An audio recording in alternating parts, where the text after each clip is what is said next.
All right, so we're continuing in Genesis chapter 35, and I just want to focus on verse 5 right now. And it says, and they journeyed, talking about Jacob and all his family. And the terror of God was upon the cities that were all around them, and they did not pursue the sons of Jacob. So Jacob was concerned that the cities around them were going to be angry with him and his sons for what they did when Dinah was raped. And I talked about how that's just a good image of, it's their lies in this world are what destroys humanity. And I love Christians who are not afraid to call out lies and attack lies and murder lies for what they do to humanity. And I do not like it when you've got so many Christians who are afraid to speak truth because they don't want to offend people.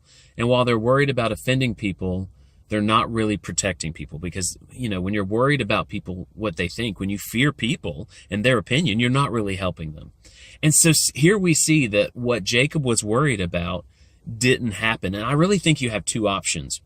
Either you're afraid of the world or the world is afraid of you. And what I mean by that is if you're afraid of the world, you're not going to speak truth, and you're probably going to look worse to them because you're a hypocritical person. You're not fully for Christ. You're not fully for the world. You're what Jesus called, lukewarm. You're halfway in between.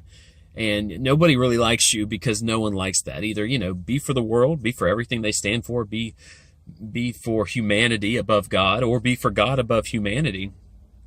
And if you're that way, the world should really fear you. We see this in the book of Acts, where it says that people feared the church because they were weird. They were different. Things were happening there.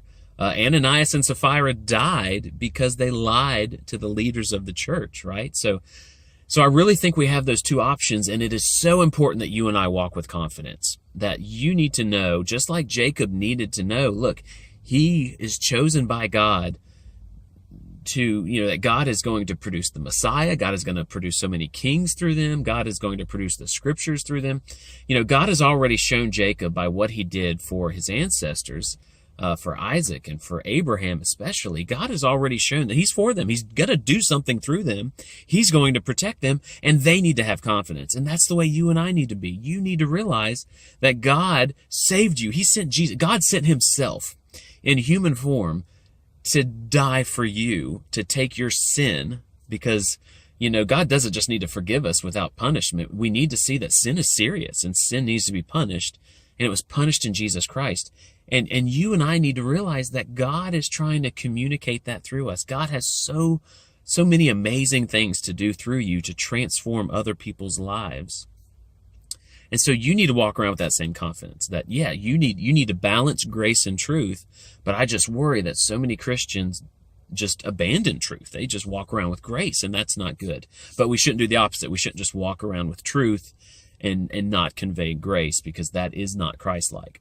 So I just want to encourage you to have that kind of confidence, that realize God saved me. And the Bible says that he who began a good work in you will bring it to completion. Jacob should have said that. He should have said, man, the God who protected me my whole life, the God who has promised to bless me, the God who has given me so many children, the God who began this work in me, he's going to bring it to completion. If he would have thought that way, he wouldn't have been, he wouldn't have had fear of the cities around him. And you and I need to think that way. If God went to such a great, the amazing work he did through Jesus Christ to save you, if he did that, he's going to keep doing that. He's going to bring you to completion. He is going to fulfill something through you. And the only way it's not going to happen is through you doubting. So you need to walk around with confidence that he who began a good work in you will bring it to completion. So will you say that about your life? And will you be confident, and will you be humble, and will you speak truth and in love? And will you just believe God? Will believe that, this is God's day. God is going to do through me what he wants. I'm going to have to make some decisions that scare me. But if it's the right thing to do that's helpful for humanity, I'm going to do it.